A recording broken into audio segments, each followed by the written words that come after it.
Voyons maintenant les réactions nucléaires provoquées, fission et fusion, qui sont des transformations qui impliquent plusieurs réactifs et qui respectent les mêmes lois de conservation.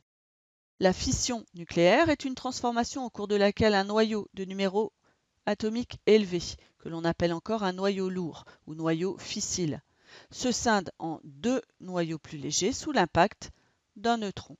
L'équation de la réaction peut s'écrire de la façon suivante: X à Z, le noyau pair ou noyau lourd, plus N1, 0, qui est la représentation symbolique du neutron incident, donne Y1 plus Y2, les deux noyaux plus légers, plus ici 3 neutrons. Ces 3 neutrons sont susceptibles de provoquer de nouvelles fissions. On parlera alors de réaction en chaîne. La fission est la transformation nucléaire utilisée par les réacteurs pour produire de l'électricité.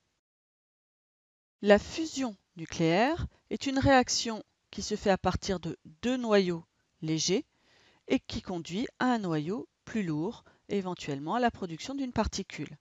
Ici, nous voyons la fusion deutérium-tritium qui sont des isotopes de l'hydrogène, H2,1 pour le deutérium et H3,1 pour le tritium. La fusion de ces deux noyaux radioactifs donne la production d'un noyau d'hélium, He4,2, et d'un neutron. Pour faire fusionner ces deux noyaux chargés positivement, il est nécessaire de contrarier l'interaction électromagnétique répulsive qui a lieu entre deux corps portant des charges électriques de même signe. Il est nécessaire donc de communiquer à ces noyaux une énergie importante pour les faire fusionner. Cette énergie importante est apportée par des températures très élevées. Ces conditions existent notamment dans les étoiles comme le Soleil. Étudions maintenant le côté énergétique de la radioactivité en abordant l'équivalence masse-énergie énoncée par la relation d'Einstein.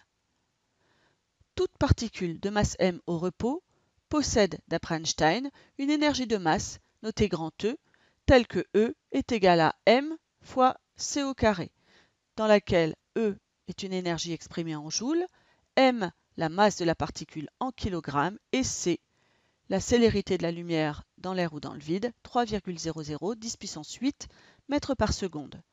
Si à une masse m correspond une énergie de masse E, nécessairement à une variation de masse, delta m, nous pourrons faire correspondre une variation d'énergie.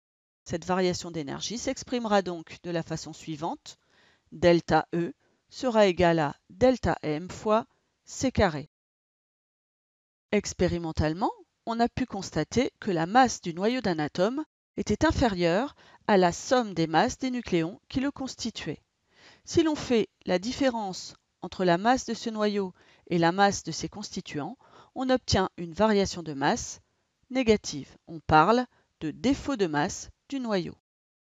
D'après Einstein, à ce défaut de masse équivaut donc une énergie que l'on appellera ici l'énergie de liaison du noyau. Cette énergie de liaison s'exprimera de la façon suivante: valeur absolue de delta m, l'énergie ne pouvant pas avoir une valeur négative, multipliée par c carré. Cette énergie de liaison correspond à l'énergie nécessaire pour séparer les constituants du noyau. On parle également d'énergie de cohésion du noyau. Ainsi, l'énergie de liaison ajoutée à l'énergie de masse du noyau équivaut bien à l'énergie de masse des nucléons séparés. Nous avons ici conservation de l'énergie. On constate également qu'au cours d'une transformation nucléaire, la masse des produits formés est inférieure à celle des réactifs. Si l'on fait la différence entre la masse des produits et la masse des réactifs, on obtiendra une variation de masse négative. On parle de perte de masse au cours d'une réaction nucléaire. D'après Einstein, cette perte de masse se traduit donc par une variation d'énergie appelée ici libération d'énergie et dont l'expression sera valeur absolue de delta m fois c carré. En effet, lors d'une réaction nucléaire, la masse, donc l'énergie qui lui équivaut, doit se conserver. Ce qui nous donne, pour égalité, la somme des énergies de masse des réactifs sera égale à la somme des énergies de masse des produits, à laquelle viendra s'ajouter l'énergie libérée. Cette énergie libérée correspondant au produit du défaut de masse en valeur absolue par C carré, le défaut de masse étant la différence entre la masse des produits et la masse des réactifs. Nous avons bien conservation de l'énergie au cours d'une transformation nucléaire.